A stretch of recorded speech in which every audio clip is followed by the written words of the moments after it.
L'Angleterre et la vie anglaise, par Alphonse Esquiros.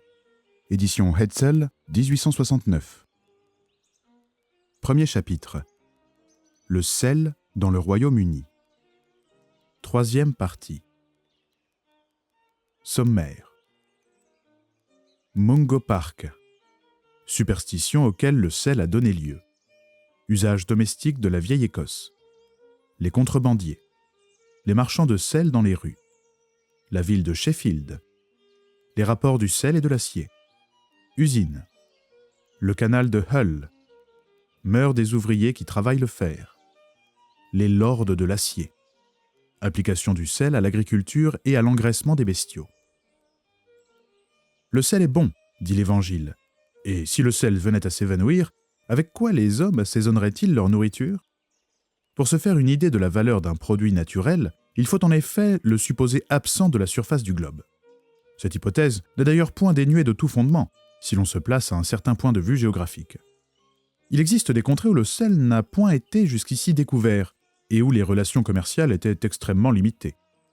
Les habitants ne peuvent se procurer que par hasard cet objet de luxe. Je citerai comme exemple l'intérieur de l'Afrique. Là, un voyageur européen s'étonne de voir les enfants sucer avec délice un morceau de sel gemme, comme si c'était un morceau de sucre. Cette friandise est interdite aux pauvres. Aussi, dans le langage du pays, dire qu'un homme mange du sel avec ses provisions de table est une manière de déclarer que c'est un homme riche. Un célèbre voyageur anglais qui a visité ces régions barbares, Mungo Park, avoue lui-même avoir beaucoup souffert de la privation de ce condiment. L'usage prolongé de la nourriture végétale sans assaisonnement de sel crée, dit-il, un malaise que les mots de la langue humaine ne peuvent exprimer. Le sel n'est point un aliment par lui-même, mais il relève le goût de presque toutes les autres substances alimentaires. L'usage de ce condiment est très ancien et se perd dans la nuit des siècles. Un article de cuisine d'un emploi si journalier devait se mêler aux mœurs et aux superstitions domestiques. En Écosse, le plancher d'une maison neuve ou qui changeait de locataire était toujours saupoudré de sel. On croyait ainsi introduire la bonne fortune. On plaçait aussi une assiette remplie de sel sur la poitrine d'un mort, après lui avoir fait la toilette funéraire. Cette coutume avait pour objet de conjurer les mauvaises influences. Le sel se rattachait, en outre, au rapport de la vie sociale. Le maître l'offrait à ses serviteurs. Le chef de la maison le présentait à ses hôtes, comme un gage de la fidélité qui devait régner entre eux. Il servait même à marquer la distinction des rangs. Autrefois en Écosse, les personnes considérables dînaient avec leurs subordonnés et leurs domestiques. Le chef de la maison occupait, ainsi que les membres de la famille, le haut de la table, et le plancher de la salle s'élevait dans cet endroit-là comme pour leur faire honneur.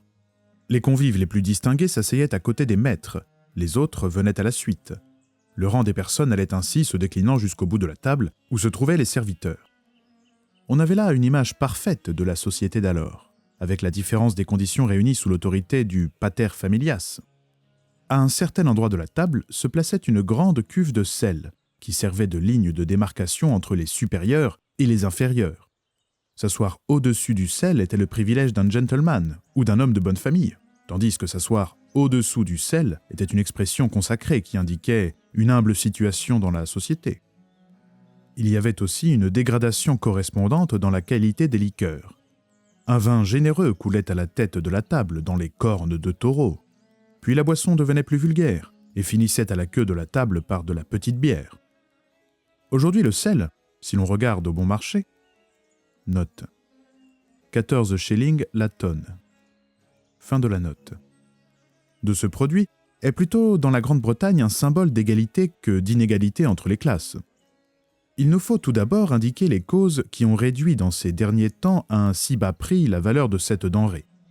En premier lieu, la richesse des mines et des sources de sel en Angleterre, ensuite, l'abolition de la taxe. Cette taxe avait été imposée par Guillaume III. En 1798, elle était de 5 shillings par boisseau, environ 1 penny par livre de sel. Mais elle s'éleva plus tard. Note. Lors des guerres contre Napoléon. Fin de la note. Jusqu'à 15 shillings par boisseau. L'opinion publique s'émut, et l'impôt sur le sel fut abrogé en 1823 par la Chambre des communes. Il est curieux de voir avec quelle aisance le Parlement anglais supprime tout à coup, et sans réserve aucune, des branches importantes du revenu public, dès que le sentiment général se prononce contre de telles contributions. Les conséquences de la mesure votée en 1823 furent heureuses. L'abolition de la taxe mit un terme à la contrebande du sel, qui s'exerçait jadis sur une échelle considérable. Les contrebandiers pratiquaient la fraude avec une audace extrême, traversant quelquefois les villages le dimanche en plein jour, au moment où tout le monde assistait au service religieux. Le bruit de leurs lourds chariots roulant sur le pavé arrivait, dit-on, aux oreilles de la pieuse congrégation, scandalisée, mais immobile et contenue par l'austérité du rite protestant. Un autre service non moins considérable rendu par le retrait de la taxe a été de répandre l'usage d'une matière de première nécessité. Le sel est un produit dont les conséquences s'étendent à tout, au bien-être domestique, aux arts, à l'industrie, à l'agriculture. Avant 1823, et même quelques années après l'abolition de l'impôt du sel, ce commerce était entre les mains des marchands en boutique qui avaient besoin d'obtenir une licence spéciale. Le bon marché de cette denrée et la liberté de la vente ont donné naissance, dans les 30 dernières années, à l'industrie des marchands de sel sur la voie publique, Salt Street Dealers. Ces derniers se promènent dans les quartiers de Londres et jusque dans les campagnes avec une petite voiture à surface plate, sur laquelle s'étalent des briques de sel d'une blancheur immaculée. Les plus consciencieux d'entre ces petits marchands, ceux qui tiennent à conserver pure leur réputation, achètent leurs provisions de sel à Moores Wharf, Paddington. C'est le plus cher et le mieux raffiné. Ils le payent à raison de 2 shillings les 100 livres et le revendent en détail à 1 penny par livre, car dans le débit, le sel ne se mesure plus, il se pèse. On s'établit marchand de sel ambulant avec un très faible capital. Ce qui coûte le plus, c'est le cheval, l'âne ou le poney. Aussi, plusieurs d'entre eux s'en passent et tirent bravement leur charrette. L'un de ces marchands que j'avais vu dans un temps à la tête d'un âne et d'une voiture, mais que je rencontrai plus tard sans auxiliaire que lui-même dans les rues de Plumstead, m'expliqua ainsi les motifs de cette réforme économique. « D'abord, dit-il, l'animal mangeait trop, 7 ou 8 pence par jour. Et ensuite, comme la route est pierreuse, il avait trop souvent besoin d'être ferré à neuf. Un jour que je lui avais acheté une paire de chaussures... » Note. La même racine s'emploie en anglais pour désigner un soulier d'homme et le fer d'un cheval, horseshoe. Fin de la note. Je m'aperçus que les miennes étaient en très mauvais état. Je pris alors la résolution de me passer d'âne et d'avoir au pied de meilleurs souliers. Je paie maintenant au cordonnier ce que je payais au maréchal Ferrand, et je m'en trouve bien mieux. Quoique assez considérable, l'armée des marchands de sel dans la rue se trouve limitée par la concurrence des marchands, très nombreux, qui vendent la même denrée dans les boutiques. Le sel de table anglais jouit d'une célébrité européenne, et il la mérite par la finesse, la pureté et la nature solide des briques, lesquelles ressemblent à des pains de sucre d'une forme plate et allongée. La consommation en est énorme. On a calculé qu'en France, chaque individu absorbait par année 19 livres et demi de sel en moyenne, tandis que les habitants de la Grande-Bretagne en usent 22 livres par tête. Un économiste distingué, M. M. Culloch, attribue à cette circonstance une certaine influence sur l'alimentation des deux races. C'est selon lui la raison pour laquelle un Anglais mange plus que ses voisins d'outre-Manche. Note. La différence a été évaluée par les statistiques à 2 livres et demi de plus par année pour chaque habitant des îles britanniques. Fin de la note. Le sel représente le principe conservateur dans la nature. Il communique une éternelle jeunesse, selon l'expression d'un poète anglais, aux eaux de certains lacs, et surtout aux eaux de la mer, qui, sans lui, ne serait plus, depuis des milliers de siècles, qu'un foyer de corruption. C'est aussi à titre de condiment que le sel joue un rôle suprême dans l'alimentation publique. L'usage de cette substance, à la fois naturelle et artificielle, répond chez les peuples civilisés au sentiment de la prévoyance. Tandis que le sauvage, gorgé de viande, laisse perdre autour de lui le superflu de sa chasse, quitte à mourir de privation et de besoin quelques jours après, l'homme des sociétés domine le hasard en conservant ses provisions. Il n'y a peut-être pas de nation au monde qui soit plus tributaire du sel que la Grande-Bretagne. Il est facile de s'en convaincre si l'on réfléchit à l'étendue de ses relations maritimes, à ses colonies, à ses postes militaires jetés sur des côtes et des roches stériles, jusqu'aux extrémités du monde habitable. La même substance qui, entre les mains de la nature, a servi à confire les mers, to pickle the ocean, sert aujourd'hui, entre les mains de l'homme, à sillonner la surface de l'abîme.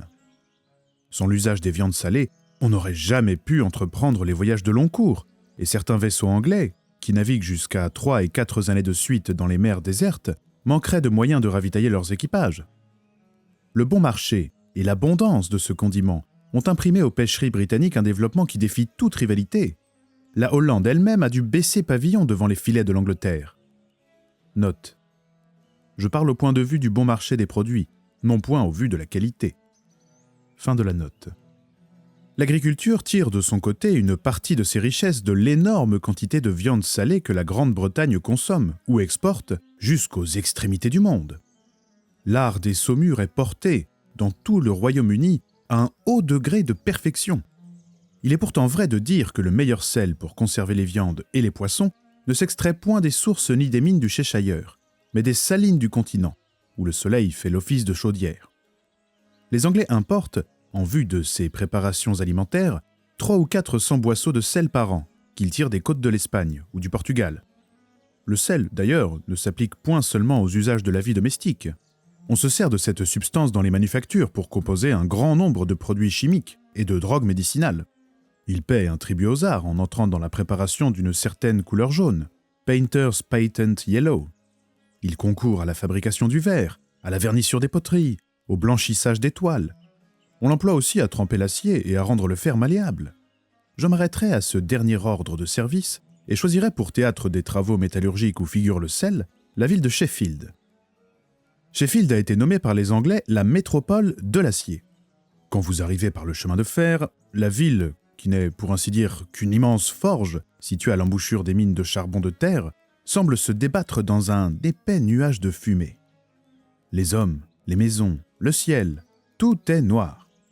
Assise au confluent de deux rivières, le Chif, auquel elle doit son nom, et le Don, qui entre sur le territoire de Sheffield à Wardsend, cette sombre cité industrielle reçoit, en outre, plusieurs cours d'eau qui descendent des collines avoisinantes. Ces eaux laborieuses rendent plus d'un genre de service aux manufactures et aux usines. Elles fournissent surtout par leur chute aux roues des machines une forme motrice immense et économique. Je dois dire qu'elles portent la peine de leur utilité, tant elles sont d'une couleur trouble et boueuse. Il a fallu dans ces derniers temps amener à grands frais des sources d'eau potable et former de vastes réservoirs pour les usages domestiques des habitants. L'industrie a également dépeuplé, tout autour de Sheffield, les rivières et les ruisseaux. Un meunier me montrait avec tristesse un rapide courant qui faisait tourner la roue de son moulin et où il se souvenait d'avoir pêché des truites dans son enfance. Aujourd'hui, ces mêmes eaux travaillent trop pour produire. La vie s'est retirée d'elle au fur et à mesure que l'industrie y versait des éléments étrangers ou délétères. Il est d'ailleurs curieux de suivre sur le cours du Chif, lequel mérite encore plus que le Tibre l'épithète de Flaus, une double ligne ininterrompue d'usines et de fabriques de toutes sortes qui se distinguent par des constructions grandioses et bizarres. Je signalerai entre autres le Wheel Tower, vaste et morne bâtiment dont les cheminées sont des tours, et qui, situé au tournant d'un pont, affecte le style des anciennes forteresses du Moyen-Âge. Là, le rugissement des roues et des machines ne se tait ni jour ni nuit. Là aussi, les chroniques de la vie ouvrière ont eu à enregistrer de sombres drames. Les rivalités entre les différentes unions ou corps d'État, les jalousies entre les travailleurs libres et les travailleurs associés ont plus d'une fois éclaté sous ces voûtes à physionomie sinistre et ont produit des crimes affligeants. La plupart des rues basses de Sheffield ont un caractère de tristesse, resserrées qu'elles sont entre les maisons d'ouvriers et le mur d'enceinte ou les tuyaux des usines. On y étoufferait de fumée, et je crois qu'on y mourrait d'ennui, si la nature n'avait jeté sur tout cela un air de fête, en ouvrant de tous les côtés des perspectives souriantes. La ville se trouve entourée par une ceinture verte de collines qui s'élèvent en amphithéâtre, et dont les pentes s'abaissent doucement, recouvertes d'arbres, de cultures et de maisons de campagne. Il en résulte que de presque chaque rue, les habitants ou les promeneurs peuvent se consoler par la vue des champs ou des hauteurs boisées. Il y avait même autrefois des forêts autour de Sheffield. L'industrie les a détruites. Il lui fallait du charbon de bois, charcoal, pour fondre le fer. On a observé que ce minerai se trouvait surtout en abondance dans les endroits couverts et que la nature avait enrichi les forêts pour leur propre ruine. Si les environs de Sheffield ont perdu beaucoup de bois, le sol s'y montre encore très riche en minéraux tels que le fer, la houille et la pierre. C'est même à cette dernière circonstance qu'il faut rapporter l'origine des fabriques et le caractère industriel des habitants. Je ne dirai qu'un mot sur l'histoire de la ville. Sheffield se trouvait autrefois dominé par un château qui servait de résidence aux lords du Hallamshire. Avec le temps, ce château se vit, en quelque sorte, bloqué par le développement des manufactures et des usines. C'était la lutte entre le système féodal et la puissance nouvelle de l'industrie. L'une devait vaincre l'autre. Ce fut l'industrie qui triompha. En 1647, à la suite des guerres entre le Parlement et le Parti royaliste, un ordre de la Chambre des communes provoqua la démolition de l'ancien château, dont il ne reste plus aujourd'hui que quelques voûtes. La plus grande partie du territoire de Sheffield n'est pas moins possédée, à cette heure, par un descendant des lords du Hallamshire, le duc de Norfolk. J'ai vu dans la ville un manoir, bâti en briques, auquel on donne le nom de Lord's House. Mais sa seigneurie habite surtout pendant l'été le magnifique château d'Arundel. Comme c'est un principe de l'aristocratie anglaise de ne jamais se dessaisir de la terre, le lord actuel concède les parties de ses vastes domaines pour 21 ans, 99 années ou même 900 ans, selon la nature de la propriété foncière, estate. 900 ans. Le moyen de n'être point frappé par ce sentiment d'éternité qui distingue dans la Grande-Bretagne les familles nobles. On ne doit pourtant point admettre aveuglément les idées faites qui courent en France sur les privilèges de l'aristocratie anglaise. Lorsque j'arrivais dans les îles britanniques, je m'attendais, sur la foi des livres, à n'y rencontrer que des châteaux et des chaumières, des seigneurs et des pauvres. Il ne faut point un long séjour dans le pays pour se convaincre que la force de la nation et le gouvernement des affaires publiques résident au contraire dans les mains de la classe moyenne. C'est surtout à Sheffield qu'on peut se faire une idée de la puissance créée par l'industrie. Les propriétaires d'usines et de grandes fabriques, ces lords de l'acier, steel lords, rivalisent pour le luxe et pour l'influence avec les plus anciennes familles. Il y a 1000 riches maisons de campagne pour un château. Cette force du capital et du travail, à laquelle on peut donner le nom de légion, limite partout les antiques prérogatives de la naissance. Il est d'ailleurs juste de reconnaître que les seigneurs anglais ne reculent point devant certains sacrifices pour embellir les villes et pour étendre leur popularité. Les ducs de Norfolk ont ouvert au public, dans cette même cité de Sheffield, un vaste et beau parc, où la verdure des arbres, l'air pur et le silence interrompu par le chant des oiseaux contrastent agréablement avec le bruit des marteaux et des scies, les rues enfumées et les entrenoirs des usines. On leur doit aussi un marché couvert par une immense arche, ayant ce caractère de grandeur romaine que les Anglais impriment à leur ouvrage d'architecture. Ce que je cherchais surtout à Sheffield, c'était les rapports entre le sel et le fer. Pour saisir ces rapports, il faut suivre la transformation du métal depuis le moment où il arrive par le canal de la ville jusqu'à l'instant où il sort des usines et des fabriques. Ce canal creusé en 1815 aboutit à Hull et forme une ligne de communication directe avec la mer du Nord. Il est si couvert de bâtiments qu'on ne voit même pas la couleur de l'eau. Toutes les parties du monde paient leur tribut aux différentes industries de Sheffield. Les éléphants d'Afrique, les buffles de l'Inde, les cerfs de la Russie et de l'Allemagne fournissent leur défense, leurs cornes ou leur bois à la coutellerie. Mais les bâtiments apportent surtout du charbon, des sapins et du fer. Il est curieux de voir toutes ces richesses brutes qu'on dégage sur les bords fangeux du canal, surnommé, à bon droit, un des ruisseaux de la Baltique. Le fer en barre vient de la Russie, de la Suède, mais le plus estimé est celui de la Norvège. On le transporte ensuite des bords du canal dans l'intérieur des usines. Le type de ces établissements est une grande fabrique connue sous le nom de Schiff Works, qui s'élève sur le bord de l'eau et dont les cheminées basses flamboient la nuit comme les yeux de cyclopes. Le travail peut se diviser en 3 temps. Les barres de fer sont d'abord empilées dans une fournaise close, entre les couches de charbon, et soumises à une immense chaleur. On appelle cela faire souffrir le métal. Au bout de 15 jours de purgatoire, lorsque le fer a absorbé une certaine portion de carbone, lorsqu'il s'est durci et purifié dans le feu, on le retire du four. À partir de cet instant, ce n'est plus du fer, c'est de l'acier. Note.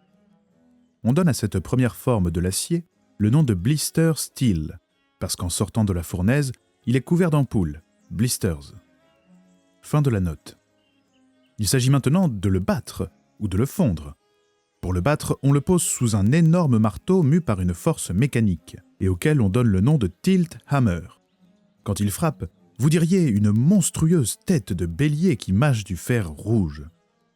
Ce marteau de forge travaille à marier plusieurs barres d'acier et à les confondre en une seule barre, que l'on appelle alors shear steel. Note.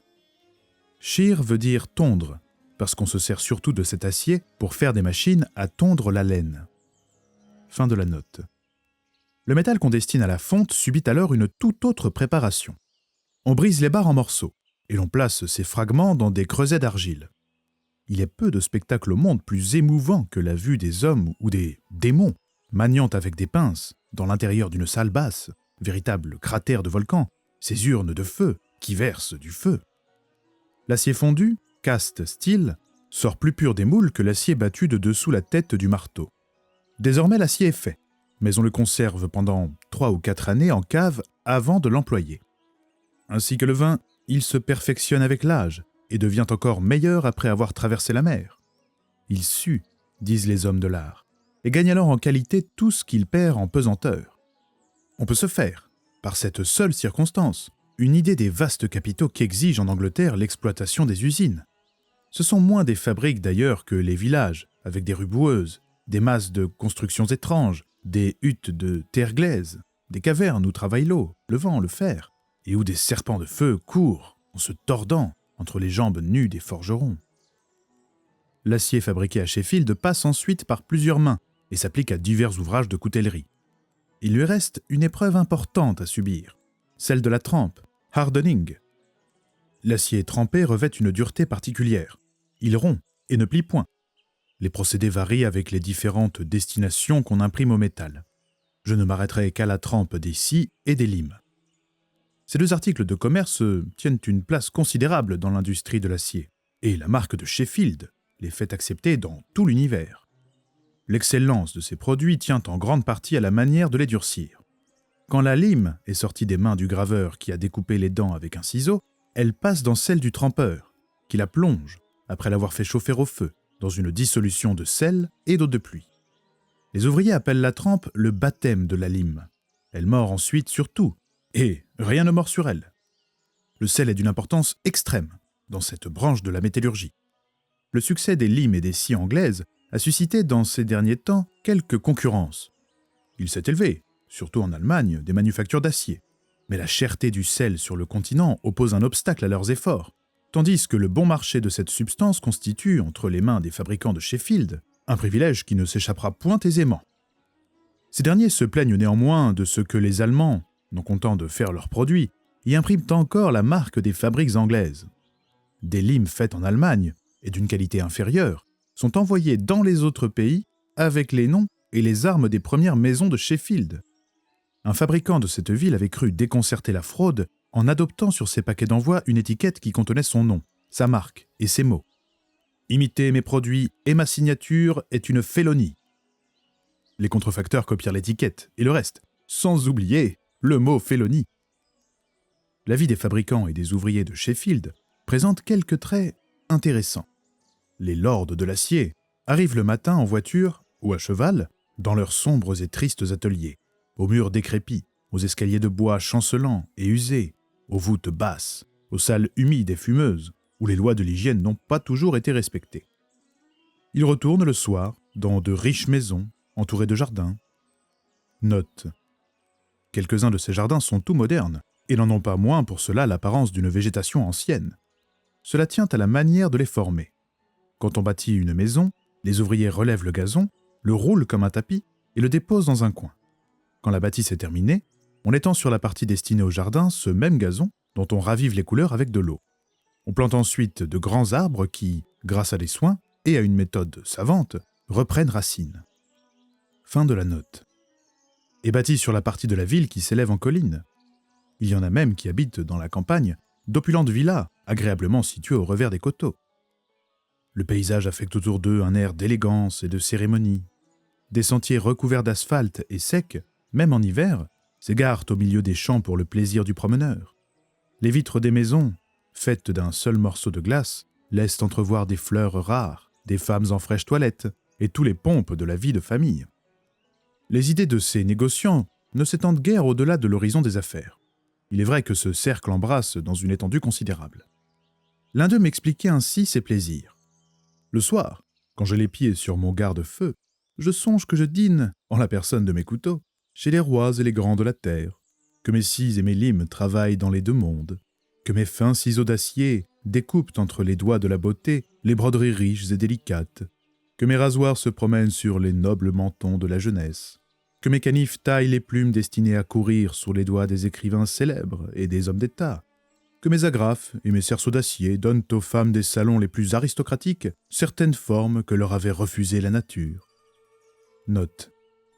La mode des jupons larges et arrondis a fait naître dans l'industrie de Sheffield une branche nouvelle. Ce n'est pas la moins fructueuse. Fin de la note. Je m'endors là-dessus, plus content, et j'oublie pour une heure les soucis du commerce. Les ouvriers en lime constituent de leur côté une association très puissante. Les plus habiles d'entre eux gagnent jusqu'à 2, 3 et même 4 shillings par semaine. Pour limiter la concurrence des bras, ils ne doivent prendre avec eux qu'un apprenti, 2 au plus. D'où il résulte que ce corps d'État est peu nombreux et ne s'accroît guère. Les membres paient par semaine à la caisse de l'Union une somme proportionnée à leur salaire. Ce capital, qui s'élève à la somme énorme de 30 000 livres sterling, est destiné à secourir les ouvriers malades, à défendre les intérêts généraux de la société, Trade Society, et à maintenir les grèves en cas de besoin. Note. Sur une lime, véritable objet d'art exposé en 1851 au Crystal Palace, on lisait cette inscription. Les ouvriers unis de Sheffield qui travaillent en lime, Sheffield United Filesmiths, ont payé à leurs frères sans ouvrage, d'avril 1848 à avril 1849, la somme de 10 321 livres sterling. L'union fait la force. Fin de la note. On accuse ces travailleurs d'avoir exercé plus d'une fois sur les maîtres de fabrique une pression qui peut devenir funeste aux uns et aux autres dans un temps donné. Le prix élevé de la main-d'œuvre en Angleterre a fait naître, dit-on, sur le continent des concurrences que de légères concessions à la part des ouvriers de Sheffield auraient anéanties. La sagesse voulait qu'on ne sacrifiât pas les intérêts de l'avenir à ceux du présent. Cette considération a été dédaignée par les ouvriers en lime et en scie, qui se reposent fièrement sur leur vieille renommée. De ce que les membres de ces corps d'État gagnent beaucoup d'argent, il ne faudrait pas conclure qu'ils fussent pour cela ni plus riches ni plus instruits. Il existe à Sheffield des institutions utiles, des écoles, des bibliothèques. Note. Je nommerai surtout la Mechanics Institution, d'où les ouvriers peuvent emporter des livres moyennant une faible contribution. Il y a aussi le casino, où le plaisir s'associe à la science, Utile Dulci. À côté de la salle de danse et de concert, s'ouvre le soir un musée d'histoire naturelle et un cabinet d'objets d'art. Fin de la note. Mais jusqu'ici, les lumières se sont peu répandues dans la classe laborieuse. Les foyers de dissipation et de désordre abondent d'un autre côté et tarissent trop souvent le gain des industries les mieux rétribuées. Je ne parlerai point des sources de folles dépenses qui se retrouvent ailleurs, mais il existe à Sheffield un véritable fléau pour les ménages d'ouvriers. C'est le Scotchman. On nomme ainsi un marchand à la toilette, le plus souvent d'origine écossaise, qui s'introduit dans l'intérieur des maisons et déroule son ballot de marchandises pour tenter la coquetterie des femmes ou l'amour-propre des hommes. Ce mercure au pied léger se rencontre dans toutes les parties de la ville, mais surtout dans les quartiers où réside la classe ouvrière. Ses visites, sa constance, ses propos sont infatigables, ses amorces irrésistibles. Il vend tout à terme, moyennant un paiement convenu par mois ou par semaine. Ai-je besoin d'ajouter qu'il prélève de gros intérêts pour le crédit ?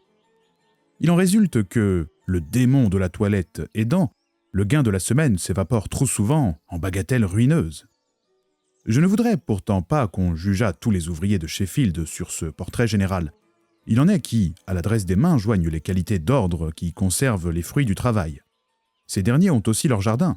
Ce sont des morceaux de terre enclos de murs ou de haies, où ils se rendent dans l'après-midi du samedi et le dimanche. Note. L'habitude s'est introduite dernièrement en Angleterre d'accorder aux ouvriers et aux employés des fabriques ce qu'on appelle « a half holiday », un demi-jour de fête ou de congé. Fin de la note. Ces jardins cultivés avec goût et groupés ensemble forment, vus à distance, une joyeuse masse de verdure. Tous les ouvriers d'ailleurs ne demeurent point dans l'intérieur de la ville. J'ai visité un trempeur de lime qui avait bâti lui-même une petite maison dans un faubourg sur des terrains concédés pour 21 ans. Il avait trouvé sur place les matériaux nécessaires à la construction de son cottage. Le grès gris abonde à Sheffield, autant que le grès rouge dans les environs de Chester. Il se présente même volontiers à fleur de terre. Cette excellente pierre lui avait fourni les fondements et la toiture de sa maison. Il y a, en effet, jusque dans la ville, plusieurs habitations recouvertes d'après un semblable système. Ces toits de grès sont lourds, mais solides. Ils conviennent surtout dans la saison d'hiver, et je dois dire qu'il pleut beaucoup à Sheffield. Sa maison étant construite, l'ouvrier divisa le terrain qui lui restait en 3 parties. Le verger, le potager et le jardin de fleurs. Tout cela était arrangé avec un goût parfait. Il y avait même une cage de verre pour les plantes frileuses et délicates. Une jeune femme et 3 enfants égayaient cet intérieur modeste, où le travail, la propreté et une certaine aisance répandaient le parfum des vertus et du bonheur domestique. Le lundi matin, les ouvriers de Sheffield retournent dans les ateliers, et la ville présente alors un aspect curieux. Les foyers éteints des fabriques se sont réveillés dans la nuit du dimanche au lundi. On voit, par un ciel pur, monter de distance en distance un nuage de fumée qui enveloppe le soleil levant et finit par l'obscurcir. Après tout, cette fumée est vénérable, c'est le signe du travail. Les 1000 tuyaux qui respirent et qui envoient les uns après les autres dans l'air bleu leur noire haleine, préludent au grand concert des bruits laborieux, au ronflement des chaudières, au cliquetis des roues, aux cris aigres ou rauques des machines qui font la gloire et la prospérité de Sheffield. Le sel joue un rôle important dans l'industrie, mais il rend aussi des services signalés à l'agriculture. Répandu en trop grande quantité sur la terre, il détruit la verdure et ne laisse plus dans ces endroits où il passe qu'une surface brune et ridée. Cette circonstance était connue des anciens et, dans différents passages des Saintes Écritures, nous trouvons ces mots « semer du sel », employés comme métaphore pour figurer la désolation et la stérilité. Note. Nous avons parlé des plaines de sel qui s'étendent en Afrique et dans le Nouveau Monde sur des étendues de terre considérables. L'effet de cette croûte saline est d'éteindre toute végétation. Il existe entre Tadmor et l'Idoumé une vallée qui se trouve dans les mêmes conditions de stérilité, et pour la même cause. On suppose que cette circonstance a inspiré aux écrivains juifs l'idée d'associer le sel à la vengeance humaine et divine. Fin de la note. La même image biblique reparaît de temps en temps dans l'histoire du Moyen Âge et dans celle du XVIe siècle. En 1596, le roi Jacques VI menaça de raser la ville d'Édimbourg et d'y semer du sel pour punir la ville de la conduite séditieuse des habitants. Eh bien, cette même substance, qui, jetée à pleine main, tarit et dessèche toute végétation, devient au contraire, quand on l'emploie dans une certaine mesure, une source de fécondité. L'idée d'appliquer le sel à l'agriculture fut émise il y a plus de 200 ans par Napier, l'inventeur des logarithmes. Mais les essais ne datent que de ces derniers temps, et déjà, cet engrais est très recherché en Angleterre. Associé à la suie, il agit comme un stimulant énergique sur la vie végétale. On a observé qu'il convenait surtout aux terrains sablonneux et ferrugineux. Il y a quelques années, Lord R. Manners s'avisa d'arroser les plantes de son domaine avec une dissolution d'eau et de sel. L'essai fut heureux, mais il fallait respecter avec soin une stricte limite. Une once de sel par gallon d'eau fécondait la racine des herbes. 2 onces la détruisaient. Ce minéral est encore employé dans une grande échelle pour l'engraissement des bestiaux. On calcule qu'1 million de tonnes de sel est distribué tous les ans dans la Grande-Bretagne aux moutons et aux bêtes à cornes. Note. On emploie volontiers à cet usage une croûte poussiéreuse qui recouvre les monceaux de sel dans les fabriques. Fin de la note.